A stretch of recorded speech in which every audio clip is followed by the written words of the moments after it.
My Name Is Tani, Chapter 5 to 9. 5. Looking for a way out. KO'd. I had left the hotel and was almost in my car before I ended my call with Aloud. I raced across the city, careful to avoid any checkpoints that might hold me up, and phoned her when I was around the corner from her home. She sounded a little calmer, but the closer I got to our gate, the more aware I was that they might still be lurking, lying in wait for me. As soon as I was inside the house, Aloud burst into tears. She had started to clean up, but parts of the living room still lay in chaos. There were papers all over the floor and furniture was flipped over. It looked more like the work of 10 men than 2. "The boys?" I asked. "Asleep," she said, taking a deep breath. "I thought you gave them the flash drive back already?" "I did. They must think I saved a copy on my laptop. Maybe they're worried we're going to tell the police." "Should we?" It was a good question. I wondered whether it would help at all. Boko Haram had already attacked police stations and other facilities that were well guarded. One bomber had even been able to get inside a military barracks and slaughter soldiers at will. If we contacted the police, could they help us? And what if we contacted them and the news made it back to Boko Haram? Might we end up making the whole thing worse? We decided that the best thing to do was to live as quietly as possible. For the rest of January, I kept the print shop closed and put an end to any late-night meetings with clients. I stayed at home as much as I could and was careful to check the street before Aloud left for work every day. With the added security at the boys' school, it seemed to both of us that they would be safer there than at home if the men ever decided to return. And we really did not want to worry the boys by changing their routine at all. We counted the days and the weeks as they inched by. Every night when we climbed into bed, Aloud and I reminded each other that we were blessed to be alive, and the further we got from the night the men visited the house, the better we felt. Soon I found myself wondering again if the men had simply given up on me. It was late one night when the boys were asleep and Aloud and I were watching something on TV, at least 2 months after the first visit to our home, that we heard the knocking at the door. This time the knock was not the gentle tap that Aloud had described. It was angry and violent, as if whoever was on the other side was not trying to summon us to open the door, but instead meant to force it off its hinges.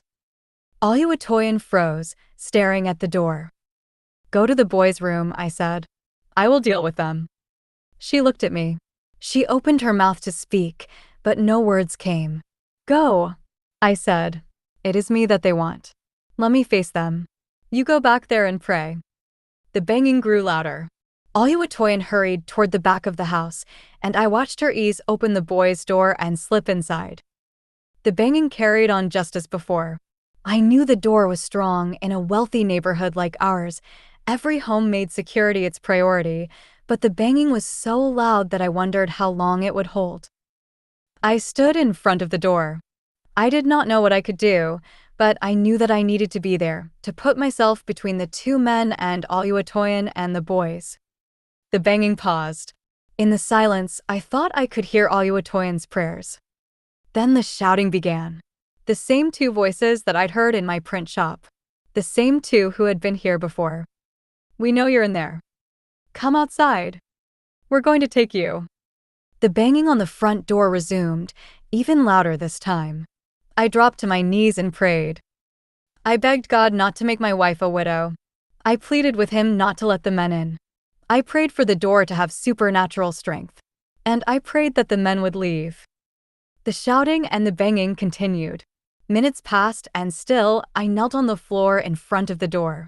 I did not feel strong. I felt weak.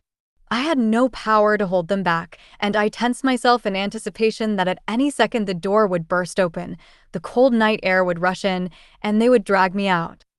But no such thing happened. I carried on praying while they carried on banging and shouting.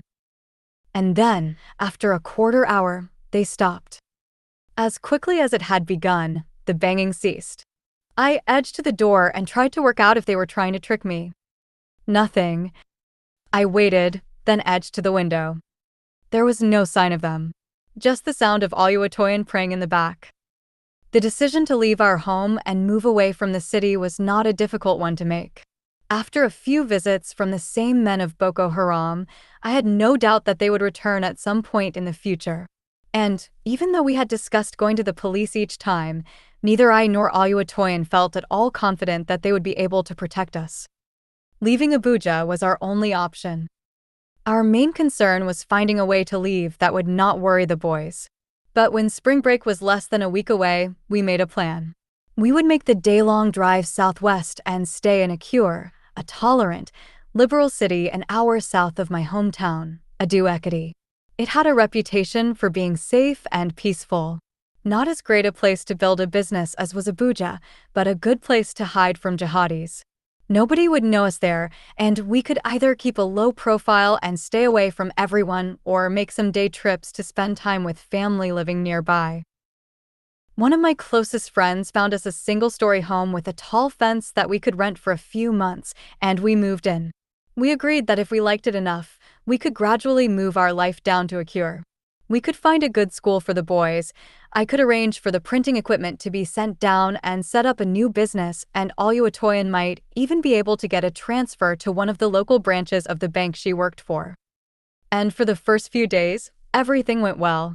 Abuja might as well have been a million miles away, and at times Boko Haram even felt like a distant memory or a dark nightmare from long ago. Soon I even noticed that Oluwatoyin and I were not panicking so much whenever anyone knocked on the front door. It did not last. 6. Learning a new game. Tani. These are the things I liked about moving to the house with the tall fence. We were near my uncle's house. He has a pool and I like swimming a lot, so Mom and Dad promised that we could go visit one day. We didn't, but I liked thinking about it all the same. Austin let me have the bed by the window.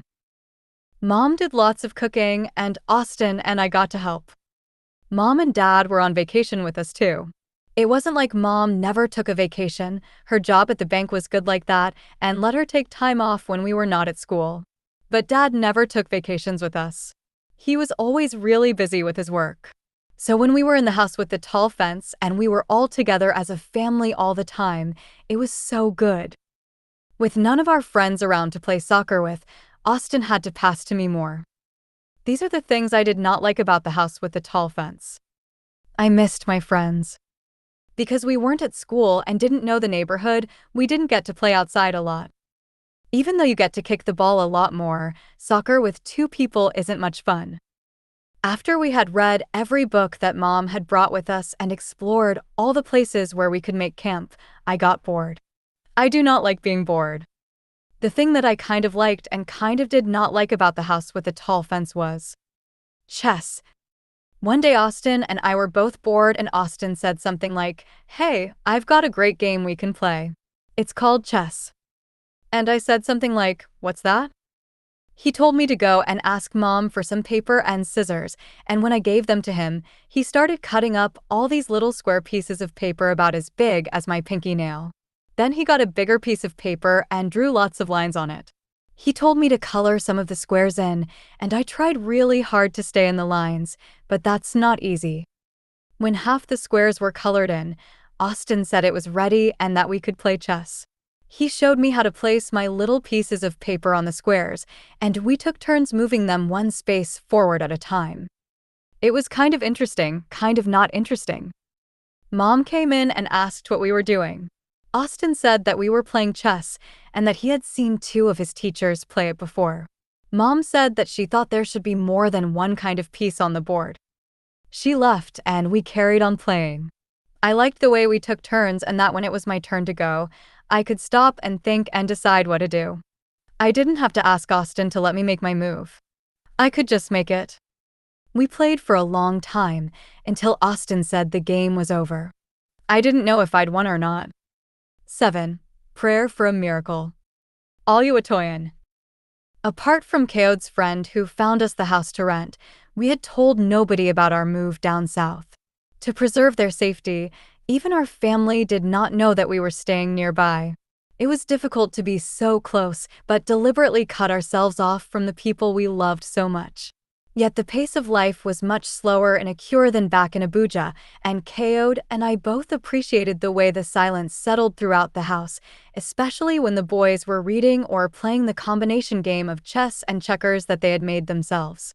If ever I did go out to buy rice or yams or plantains, I left Kaode at home with the boys and returned to the house quickly, not out of panic, but more because I wanted to be back with my family. When we were together like this, living quiet lives with the doors locked and the curtains drawn, it was good to savor the peace. It reminded me of the still air and silence that settles after a storm has passed. A week after we arrived, when the boys were asleep and Kaode and I were talking quietly before bed, there was a noise from outside. It sounded like someone was shaking the fence. Then, silence. Kaode turned off the light and edged toward the window. I heard his breath catch in his throat. "What is it?" Kaode's eyes were scanning the compound from side to side. Something caught his attention, and he backed away from the window as if he had been stung by a wasp. "Is there someone out there?" He nodded. "Two men," he mouthed. I looked at the front door. I knew it was locked. I had checked it 4 or 5 times already that evening, and I could see the thin metal bolt in place across the top. But part of me still wanted to go and check to make sure the key really was turned. "Go to the boys," whispered Kaode. "And pray. It's our only weapon. Please pray." It was harder to leave him this time than it was before. When the men had visited 5 months earlier in Abuja, I had known that our house was secure and that the door was as solid as it could possibly be. This time I was leaving Kaode separated from them by just a thin door held in place by one weak bolt and a single lock. It would be only a matter of minutes before they broke through. "Go," said Kaode. "They want me, not you or the boys. Let me try and get them away from here. You just need to pray." And so yet again, for the second time in too few weeks, I crept into my son's room, got down on my knees, and pleaded with God to let them sleep and to let them live. The banging did not last long, and thanks to the thin door, I could hear far more than before.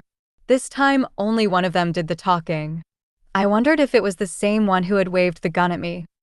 "We traced you, Adewumi. You've been escaping us for far too long, but we have you now.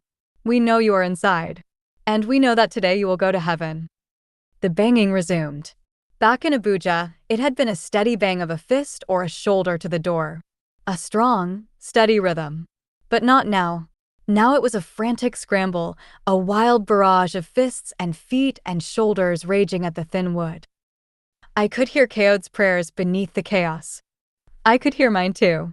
But instead of praying that I would not become a widow, I was begging God not to let my sons become orphans. When I heard the sound of feet scrambling inside the house, for a moment I feared the worst, that they had somehow made their way inside. But the banging on the front door was continuing, and I realized that it was Kaode running to the kitchen. There was a back door there, and I heard it crash open and then slam shut. The men at the front must have heard it, too, for their banging suddenly fell silent. I heard the fence rattle again, even louder this time, and a new voice shout out, "Let's go! Let's go! Let's go! The police are here!" I heard a car start in the distance and drive away, then nothing. This time the silence did not remind me of the calm that follows a storm. It was painful, cold, deathly. I thanked God for the gift of sleep, for the fact that the boys, my beautiful, deep-sleeping boys, never once stirred or showed any sign of waking. I stayed where I was for so long that my knees started to ache.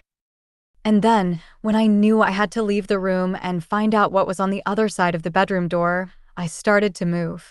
Slowly, I got to my feet and placed my hand on the door. There was no sound on the other side, but it still took me several seconds to summon the courage to open it. The hall was empty, lit by a flashlight that we hung outside the boys' bedroom. I checked the front door. I could see cracks in the frame, but it was still there, still locked. It was a miracle that it was still in place. "Hello?" Nobody replied. I took the flashlight and carried on looking around the living room. I saw Kaode's phone, his shoes, his keys. I tried again, a little louder this time. "Hello?" Nothing. I crept back to check the other rooms. The bathroom was empty. Our bedroom was empty. The only room left to try was the kitchen. I wanted to leave that until last. I opened the door to it, praying and shaking. The shadows cast by the flashlight terrified me. But as I searched the floor, I found some degree of comfort. I was on my knees, scanning for any sign that things had not gone the way I believed they had, and that they had caught KO'd. There was no blood, no sign of any struggle. The back door was still shut. I went to lock it, then stopped myself. Where was KO'd? What if he was outside and wanting to come in? Should I open the door and call him? What if one of the men was out there, waiting? I inched the door open. KO'd, I whispered as loud as I dared. KO'd. Silence. I shut the door quickly, locked it, and tried to ram in a chair beneath the handle. I turned off the flashlight and sat down on the floor outside the boys' room. If I turned my head one way, I could see the outline of the front door. The other way, I could make out the kitchen and the back door. I did not look at either. I closed my eyes and prayed. It is strange how loud even the smallest sound becomes when you are listening for proof of life or bracing yourself for an attack. I was alert to every noise, weighing each one in my mind. A dog barking in the distance. The breeze pushing against a gate. Even cicadas and crickets had me wondering whether they were a sign that KO'd was coming back or a clue that the Boko Haram militants were returning with reinforcements. So I waited there in the darkness. Nothing happened around me, but everything was raging within. One moment I could be hopeful of KO'd's return, while the next I would be convinced that the men had returned and were stalking in the darkness outside. It was tempting to give in to fear, to let my thoughts drift into a waking nightmare about life as a widow or my boys making their way through life as orphans. But I knew that thinking that way would not help. All I had was prayer. 2 hours must have passed before I finally heard a sound that I could not explain away. A shake of the fence, the scramble of feet on the ground, the soft knock on the back door, the turning of the handle. Trying to make no sound at all, I crept back to the kitchen. The handle turned again. I tried to sound brave as I called out, "Hello? Oluwatoyin. It's me. Let me in." I pulled the chair away, threw back the locks, and opened the door enough for KO'd to scramble inside. We hugged in the darkness. I could feel him tremble in my arms. "Are you hurt, KO'd?" "No. I am well. You?" "I am fine. What happened?" I was praying for a miracle when they were trying to break the door down. At first, I thought the door might hold them back somehow, but then I remembered the kitchen door. If they found that, then they would be in the house, and we would all be at risk. So I ran out the back and made as much noise as I could, hoping they would chase me and leave you. He paused and put the chair back against the back door. I fell down on the other side of the fence and heard them say that they thought it was the police. I watched them leave, but I wanted to make sure they were not going to come back. So I've been waiting and watching. I do not think they will return tonight. But another night? Surely they will try again. I could sense him stiffen. Yes, we have to go. As soon as it is light. 8. A new escape plan. KO'd. Right from the start of all this, we were so grateful that the boys had slept through every visit from Boko Haram. We were convinced that their deep sleep was one of the main reasons they were still alive. But we knew that if they discovered the truth about the threat we were facing, fear would take over and they would never sleep. So we made sure that they were out of the room whenever Oluwatoyin and I talked about our situation. Every time the TV news was running a story about the increasing threat of violence in the region, we turned it off. Our boys trust us. They always have. They know that if we tell them that it's time to sleep, then they should sleep. And they know that if we tell them not to worry, then they should not worry. They trust us completely, and even though the situation with Boko Haram had grown worse with every visit, they had no fear or panic. As far as they were concerned, we were on vacation. But even though both of them were too young to need to know, they were no fools. By the time we moved to the south, Austin was 12 years old enough to know when something was wrong and old enough to know when his parents were worried. Neither Oluwatoyin nor I had been able to sleep after the men from Boko Haram visited our rented home in Akure, so even if Austin hadn't noticed the marks on the outside of the front door, our own tiredness was enough to make him suspicious. "Are you okay, Mom?" Austin asked as Oluwatoyin stood in the kitchen while the boys ate. She told him she was fine, just not sleeping too well in this new house. He fell silent, studying his mom. I knew he was not convinced. Thankfully, I had another plan. A guaranteed way of making sure that both the boys' minds were lifted fully from any present concerns and filled with joy and excitement. "Boys," I said as they started on the dishes, "we are going to take a very special vacation. We are going to America." This was the first time Oluwatoyin and I told them, even though we had been planning a trip for a long time. A year earlier, back when life was calm and settled and my business was thriving in Abuja, we had applied for tourist visas. Oluwatoyin had an uncle living in Dallas, and we liked the idea of taking the boys across the Atlantic for 1 or 2 months to visit their cousins and see the country that we had viewed so many times on our TV screen. The application had taken months, but eventually our request had been granted. When our passports were returned with the stamp of approval from the US, the news spread far and wide. Friends called to congratulate us, and family members told us that we had received a great blessing. But almost as soon as we received the visas, my work grew even busier.